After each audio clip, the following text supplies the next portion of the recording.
শুভ সকাল বন্ধুরা। দেখো মাছের মধ্যে নিয়ে এসছে, এই দেখো ভাজা হচ্ছে। হ্যাঁ, সঙ্গে থাকো, কড়া বসিয়ে দেখতে থাকো। দেখো বন্ধুরা, পেঁয়াজ কুলি দেবো একটু। সত্যি খাই, ক্ষতি কী আছে, দেখতে থাকো, ইন্টারেস্টিং বানিয়ে দেবো। দেখো বন্ধুরা, পেঁয়াজ কুলিটা ভেজে তুলে নিলাম, হালকা ভাজলাম।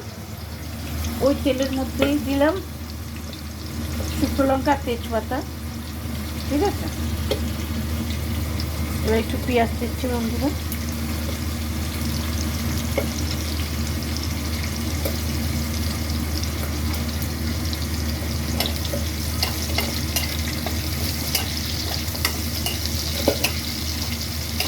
ফাটছে। আর মশলা দেবো এর মধ্যে কাঁচা লঙ্কা, জিরে, টমেটো, পেঁয়াজ। ঠিক আছে, সঙ্গে থাকো, দেখতে থাকো। দেখো বন্ধুরা,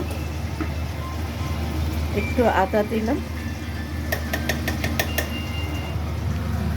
একটু মুড়ো, তাহলে একটু রসুন তো দিতেই লাগবে, রসুন দিলাম।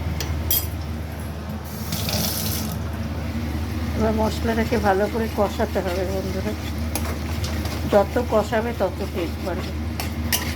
সঙ্গে থাকো। দেখো বন্ধুরা, মোটামুটি মশলাটা দেখো তেল ছেড়ে এসছে। দেখো কষবে, যত কষবে তত ভালো। দেখো আর একটু বাকি আছে, হচ্ছে, যা পারছে না কি বলবো। দেখো বন্ধুরা, এই কড়াই তুলে নিয়েছি, মশলাটা তেল ছেড়ে। দেখো মোটামুটি কষা হয়ে এসেছিল। দেখো বন্ধুরা, মশলাটা মোটামুটি কষা হয়ে গেছে বলে মুড়োটা দিয়ে দিলাম, একটু মশলার সাথে করে নিই, তারপরে আবার করবো, ভালো লাগবে খেতে। দেখো বন্ধুরা, কি দারুণ লাগছে। দেখো দেখো এরকমভাবে বানাও। পেঁয়াজগুলোটা ভাজাই ছিল, এবার একটু দমে রেখে দিলেই হয়ে যাবে। Tata bye bye. গরম মশলা দিয়ে দেবে তোমরা, আমি আর গরম মশলা দিচ্ছি না। টাটা বাই বাই, ভালো থেকো।